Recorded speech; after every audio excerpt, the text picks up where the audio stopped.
We're in our second interview of our series of speaking to all the candidates that are running for the Isle of Palms City Council election, November 7th. We're getting closer to it, and I want to introduce you to Tim Ahmuty. Tim, what brought you to the Isle of Palms, first of all? First, let's go back. Where are you from? Originally from Annapolis, Maryland. Beautiful place. It is. It was a great place to grow up. It was. Was there naval background involved, or No, were you just no, happened to be in Annapolis?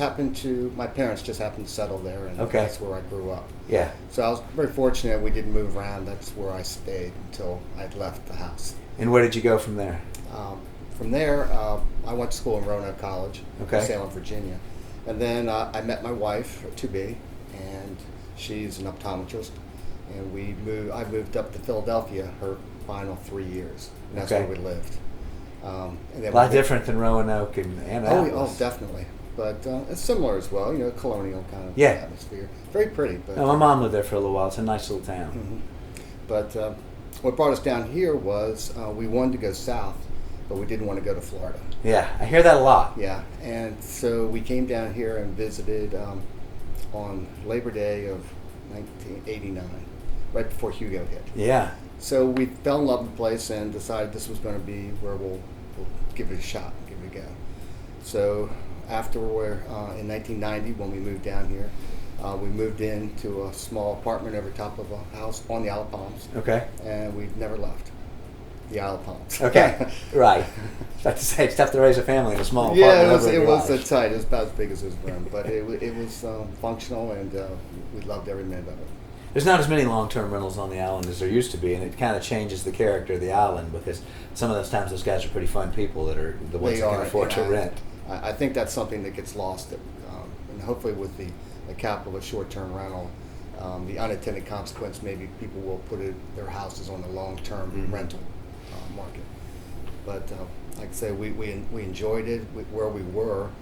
There was a good mix of older, younger, and just the whole gamut there, whatever, Right. of people, and we really enjoyed it. So you said your wife's an optometrist. When you moved here in 1990, what were you doing?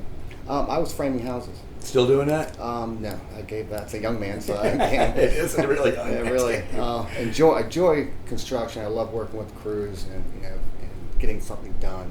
You can see an accomplishment after the day or the week Yeah. or the month, and you can be proud of it. Always loved that. Stayed with that for a while, and then I got into real estate. I got my real estate license, and really kind of been going up through the real estate industry. Then I got my builder's license, and I built a spec house. Or before that, I'm going to go back a little bit. I got into the mortgage. I was a loan officer. Okay. And then I got my builder's license and started building spec houses. And then Where are you doing those? right now I'm retired. I've kind Okay. of given it. I do have a rental property that I do some of the things that I can do. Right. And then the management company hires somebody, or I hire somebody to do the work I can't do. Right. So that keeps me busy, in our house, and I keep busy. So. You have kids, dogs? No Animals? kids, but we had a dog for 14, 15 years, and he passed away about 8 months ago.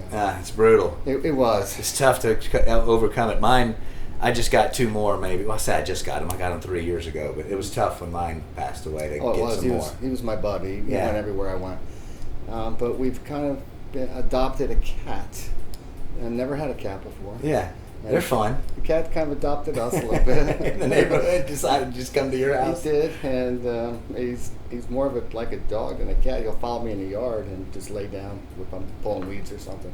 So when you guys decided to move here to Isle of Palms, what was it about Isle of Palms? Did you look around anywhere else in the area with any other communities that you had an interest in? Or No, did you come right here and plant your flag? We just came right here to the beach. The beach was something that we've always wanted to do. Right. Is live by the beach, and fortunately, Isle of Palm, Charleston area afforded that. It did. Not necessarily as much now for young right. people, but yeah. So we, back then you could go to events, festivals and so forth, and it wasn't so crowded. Mhm. You didn't have to pay for parking and all of that, and it was fun. It got Right. us out of the house. So that's what we really enjoyed as well. Have you've served with the town before, right? Are you on any boards? I am or on any- the planning commission now. Right. I just was pointed to that. Okay. Probably about a month ago. So I've had about 4 or 5 meetings now. Okay. I enjoy that. It's a lot of fun. The people that are on these boards are phenomenal. Yeah, and people don't realize it's it'll sound like a broken record by the time I'm through 8 of these. It's a lot of work, no matter what you're doing. If you're on council, if you're on one of these boards, council meeting is the game, but you got to go to practice 3 times a week usually before you get a chance to. That's one thing that surprised me the most is all the reading that I've done and watching past council meetings and trying to bring myself up to speed on some of the inside baseball kind of with what's going on the committees in council. Well, obviously, the one issue that's being broadcast across multiple networks and multiple newspapers is the short-term rental issue, and it's a bit divisive. Where do you stand on the short-term rental reason, and how come? I'm for a cap. I think we've reached the what they call an accepted tolerance for rentals in a residential neighborhood, and I think we've reached the point where it's getting a little bit too much. I'd like the blend of the rental, the second home, and the primary residence. The third that's always talked about. If we can get close to that, I think we can't be perfect, but I think that's what needs to happen. All the years before that, we didn't really have an issue with it, and then all of a sudden, I guess Wall Street and some of the brokers out there found that they can make money with short-term rentals. And I think that accelerated the cause. Okay. So I would love to see more residents than rentals, but I understand we like the benefit of the tax money. Sure. And it does kind of give a little more excitement to summer. A little vibrancy. Yeah, it does. It's fun. Those people bring in an energy that everyone kind of feeds off of. Yeah. It's summertime. Everybody's a little more relaxed and casual, and we like that. And then I also like the winter months when it kind of turns down a little.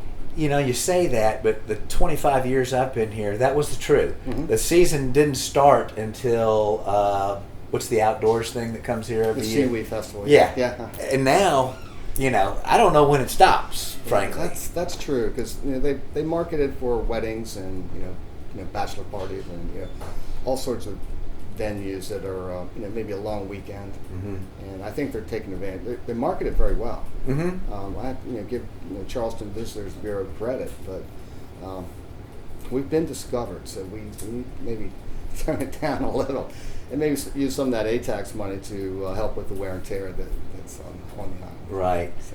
Yeah, and I know a lot of people look at that ATAX money and say, God, it's a lot of money to send to somewhere, but we're almost beholden to have to send it to them right now. I keep saying we. Y'all are beholden to send it to them because that's the law. Yes, right that now. is the law. Right. Yeah. And I think that the law needs to be tweaked a little bit so we can use some of that money we don't need to promote it as much, and I think they can do with a little bit less, and then we can kind of help augment police and fire and keep good people in the city. Because we're still going to get day trippers, and that's only going up. Everybody that moves here, one of the advantages is you have access to the beach. Right. And that's their beach also. True that.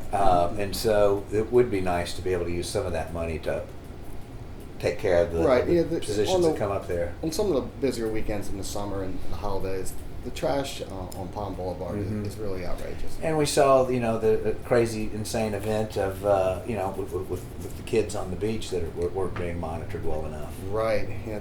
I think that was really that doesn't happen very often. No. So, happens once a year when the kids get out of school. Yeah. Like we did when we were kids. Exactly. They're just we just didn't involve guns in it at those exactly. times. That's the disturbing part of it all. Right. But it's you're right. It is going to keep getting more and more busy because there's more and more people out in the Tri-County area, and they all come to the beach. What is your favorite thing to do if you're get up, you got nothing on the agenda, and you're gonna hang out on the Isle of Palms? What does that mean for you? Honestly, I like working around the house. In the yard or in the yard, pulling. It sounds crazy, but pulling weeds and making it look nice. No, I'm that's pretty much what I do too. So it doesn't sound crazy at all. And I like to cook. So I'll put something, get something together while I'm out in the yard. They'll, slow cooker or something. You'll cook stuff from your yard? No, not, Oh. not from. But while I'm working in the I yard. got you. Yeah. I was like, wow, you're really going Yeah, out there. No, that would Hulk salad. right. What do you like to cook? Everything.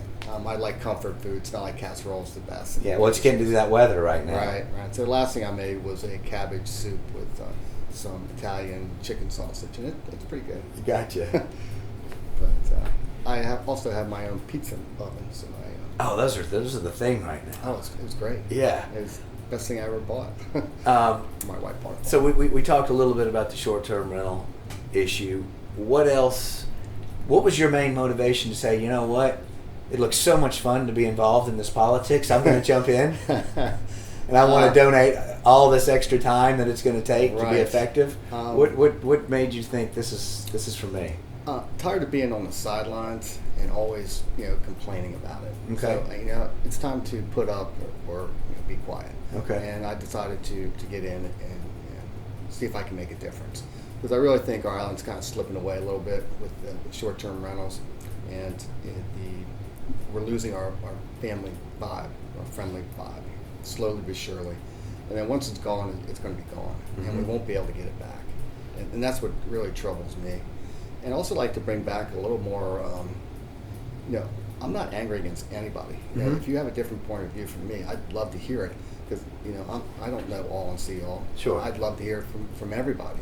And I'd like to get back to everybody being more friendly. Tone down the dialogue a little bit. There's some nastiness that goes on in the. Just a little bit. I stay away from social media. I just don't do it. But every now and then I get sucked into it. I just can't believe what's going on. And I just wish people would just kind of tone down. We're all in this together. And as I talk to the person before you, and I'm sure I'll talk to the person behind you, you may be 100% against Councilman B on this issue. Mm-hmm. 6 months from now, you guys may be two peas in a pod saying, Right. this is important to us, Right. And I don't see. And I've seen it happen over a long time out Right. here. And it makes sense. I mean, that's the way I guess politics works. It's supposed to. So I would like to see a little more unity on the council, and that's what hopefully I can bring to it. Mm-hmm. Because we're facing outside forces, from the real estate industry and from investors and just from the Charleston Tri-County area. They all want a piece of Isle of Palm, and they don't realize or they forget that it is a residential neighborhood. Kids play here; they're running their bikes in the streets, and it's good. But we just have to relax a little bit and realize that we are a community. Yeah, I mean, a very fortunate one too. When Absolutely. we have a lot of first world problems, which is a We good do, thing. and it's a good thing to have too. But it's also we don't want to get complacent and lose it. Mm-hmm. And I think we're at that tipping point. So hopefully we can this election will bring people together, and we can work as this council mayor can work together to put up a unified front to be able to go to Columbia and tell them that we don't need their input as much as they think they need to put up. Whether it be on our bridge or home rule, The bridge or the else. parking on Palm Boulevard, Right. it's they're encroaching more and more, and then before you know it, we have nothing left. Right. Tim, appreciate you coming in. Well, thank you. That was a lot of Wasn't fun. too hard, was it? No, it was great. I really enjoyed it. Yes, but